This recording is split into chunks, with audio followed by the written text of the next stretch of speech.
So in the first house, you have Sagittarius IC, and this is indicating the energies which are going to be affecting your physical appearance and your body language, how you are projecting yourself to others, your personality, and just how you are being received by others in general.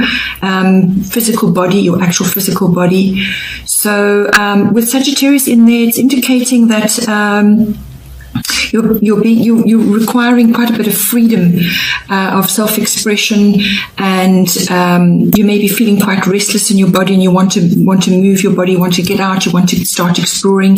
Sagittarius is quite an adventurous sign, so you may feel you are a Leo, so you're going to be you are quite bold and outgoing in any case, but it's going to be highlighted at this time. When it comes to how you project yourself, you're going to come across as freedom-loving, independent, curious, adventurous, and all of those things. You may want to start a new physical regime of some kind. You may just be wanting to shift things a bit, get out and about. And it could also be the way you are projecting yourself. Just bear in mind that with Sagittarius, they say what they think, whether it hurts somebody or not. Often they put their foot in their mouth. So just monitor that. By all means, harness the wonderful lovely outgoing energies of Sagittarius, and bring that into your life. Just be aware that how you speak out, maybe just temper your words a little bit, and harness all the lovely qualities of Sagittarius, which is they love going out, they're enjoying themselves, they're sporty, they're outgoing, it's very social, definitely the most social sign of the zodiac. So just be aware that sometimes they can actually just say what they think and not actually ponder the circumstances too much. Then in the second house, you have Taurus. This is a very grounded, earthy sign, and it's a good sign to be having in your second house, which is the house of money, your self-worth, your values, and your ownership, whatever you might be owning. It's something that you want to purchase, your property, your land, and it can also be just possessions in general, whatever is beautiful to you and you desire it, that it all falls under the second house. So it's income, your money. So you may want to just be thinking a bit about your current situation and your money, how it's coming in, how you are actually squirreling it away. Are you putting it in savings? Are you going to, create a stable foundation? Because Taurians are superior at that. They really are. They work hard and they gather their money, but they make sure that they've got money put aside for a rainy day. They like balance, they like stability, they don't like a lot of change. And in fact, being a Leo, you won't like change too much either. So make sure that your all those areas I've mentioned, your money coming in, your income, your values, and your self-worth is harnessing the best of Taurus, which is earthy, grounded, and balanced, and something put away for a rainy day. And they also love luxuries. Now, you also like luxuries, so just be careful when it comes to purchases and things that you don't go overboard. This is about creating financial stability and feeling that your values are, you've got your values, they're grounded, they're stable, and that they're working for you. Then in the third house, you have Virgo. I analyze. This is another earth sign, and it's ruled by Mercury as well. So your third house is all to do with communication of all kinds, and that can be verbal, written, it can be contracts, it can be social media, what you're posting, all forms of communication, including body language. It's also siblings, your siblings within your family, communication with them, and it's also short journeys, small trips. So it's a very detailed sign. They sift, they weigh things up, they look at everything in great detail. Sometimes you can go overboard and be too fastidious about everything and put a bit of a dampener on a situation. But I feel in this case, because it's appearing in your third house, if you're dealing with contracts of any kind, or any kind of documents, just make sure that you're casting an analytical eye over all of that, checking everything. And if you are not able, then give it to somebody who can do that for you, perhaps as a double check. But it's certainly a very analytical sign, and you're required to approach all your communication with detail and clear thinking, and to actually to look at things in a very clear-headed manner. So that's coming up for you in your third house. Then in your fourth house, you have the fire element, which is I desire. So this is a fiery aspect, and it's coming up in your fourth house, which is all to do with your home, your family, your ethnic identity, or your roots, your foundations. And specifically for your home, you may want to change things up there. You may be changing something already, or you may want to change things there. Either you want to redo it on the inside, change the interiors, or you may just be changing home completely. It may be quite a quick change, because fire is quick, and it certainly does, it's all-encompassing. You may just want to freshen up your home, bring in more fiery colors, the yellows, the oranges, the reds, and so on. And it could also be dealing with issues from your roots and your foundations, perhaps there's something that's come up from the past, something which you need to get clarity on and actually sort out. And this is going to give you the impetus to do that. So it's a very fiery element. It's a take action element, and you can expect some changes there. Then in the fifth house, you have part of fortune, which indicates increase. It covers quite a few things actually, but it's coming up in your fifth house, which is your house of creativity, children, love affairs, romance, having fun, sports, recreation of all kinds, gambling, all of those sort of pleasurable activities. So part of fortune is actually it's a part of the sky. It's a calculation. Actually, it's not even a planet or anything like that. But what it does indicate is that you have perhaps some hidden talents, or talents that are now coming to the fore. Perhaps have been latent. So you need to.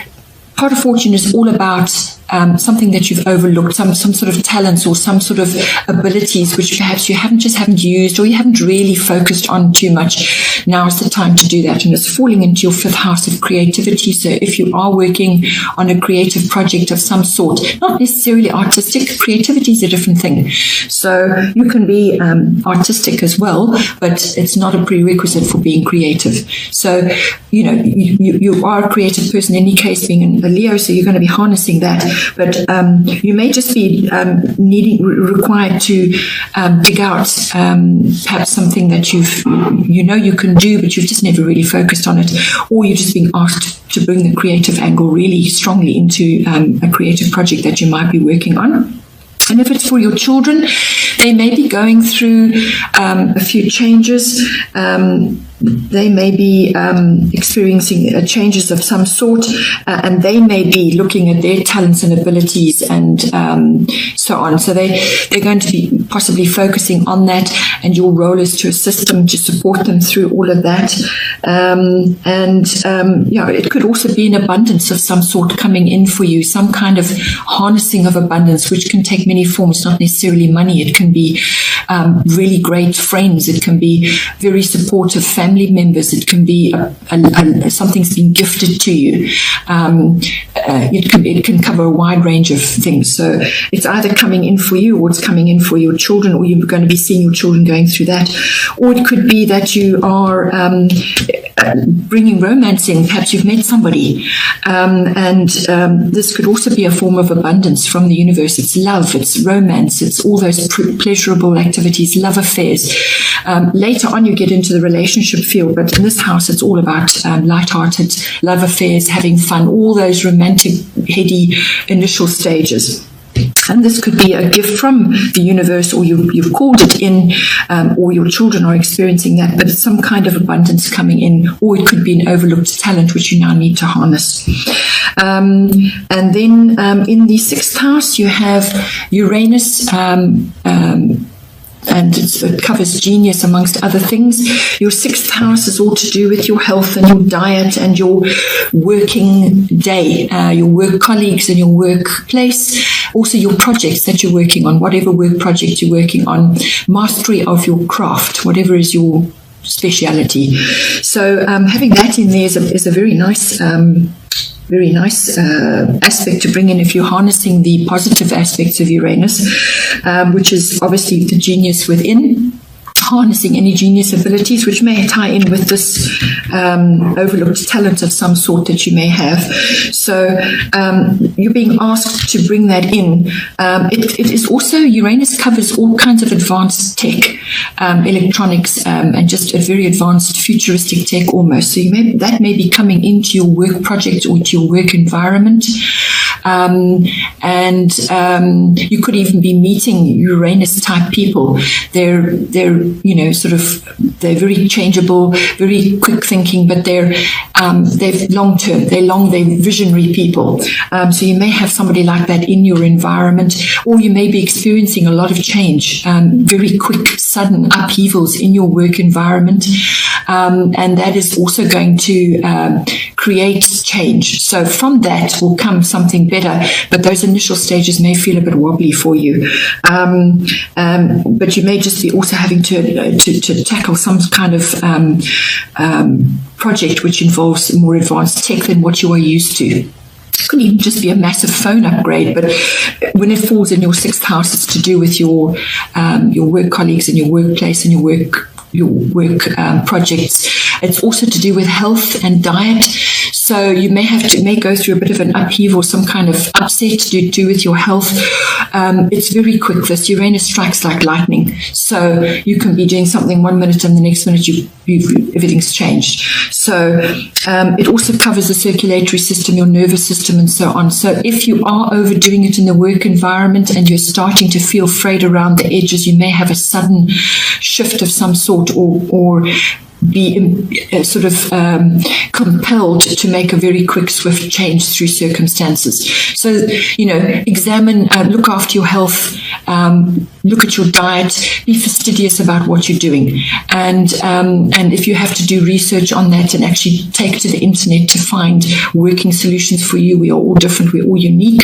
So you may want to look at that. It also covers the house of pets as well. So you could be having a few changes to do with pets there as well.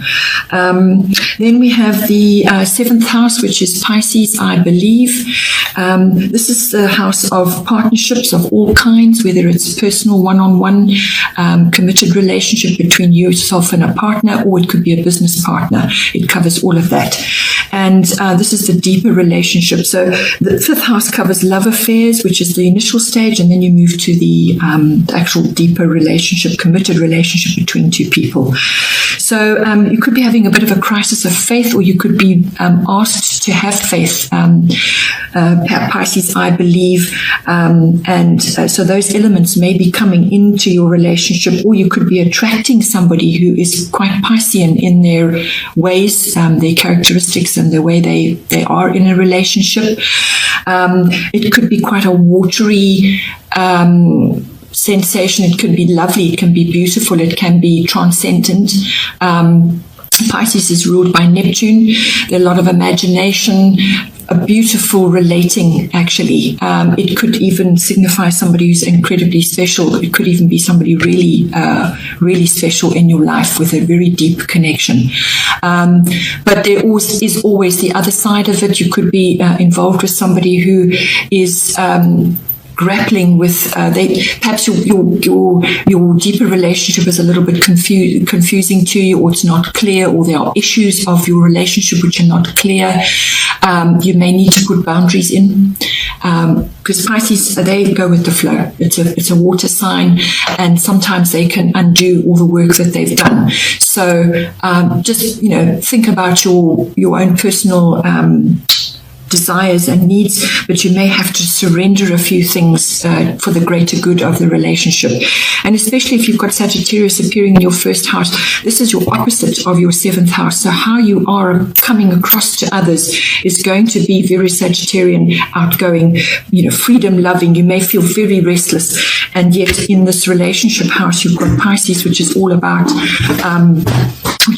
going with the flow, plumbing the depths, and looking and examining your part in the relationship. Where can you make compromise? Where is it that there's no definition? So you may have to just look at all of that, and this applies obviously to a business partnership as well.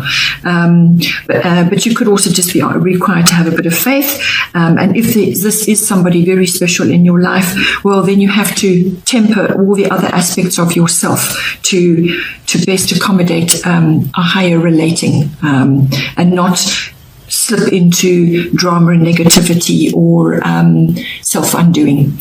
Then we have in your 8th house, which is Scorpio, I transform. This is in its own house, actually. Scorpio is the 8th house.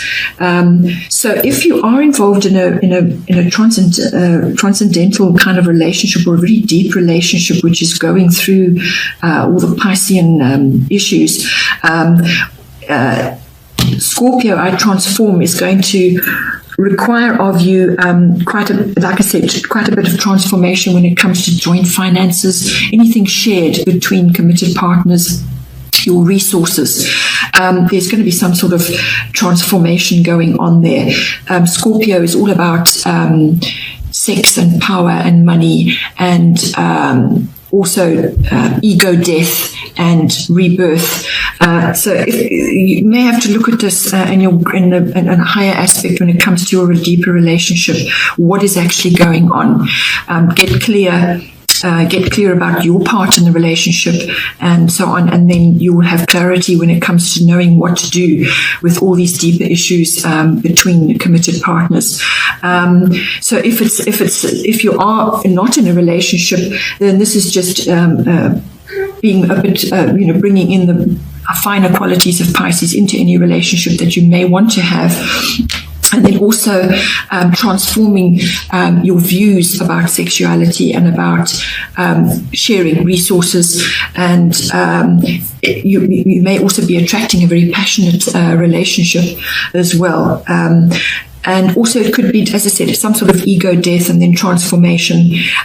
This house also covers, as I said, money, but it's big money. It's things like inheritances, insurance, tax, and investments, other people's money. So you may be working in that environment, and you may be dealing with other people's money, and there's some kind of issue which is going to come to the surface, and it's going to require dealing with.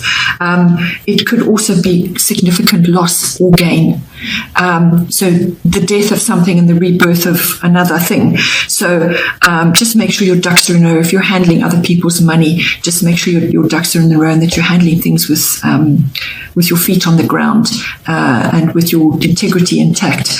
But there's definitely transformation of some kind going on there. And that is, it's quite a deep house. There's a lot going on in that house. And all those issues, sex, money, power. You may be wielding a lot of power in a relationship or your relationships with others to do with money. And that requires some transformation. You may also, if it's a deeper relationship, there may be hidden at this time. It may not be public knowledge that you're in this relationship. Or something could come out as well to do with any of those issues. Then we have the 9th house, which is Jupiter, and this is all to do with abundance, and this is its own house as well, so a powerful place for it to be sitting. And the 9th house is all to do with international travel, so long distance travel. It's to do with publishing. It's to do with religion, your beliefs.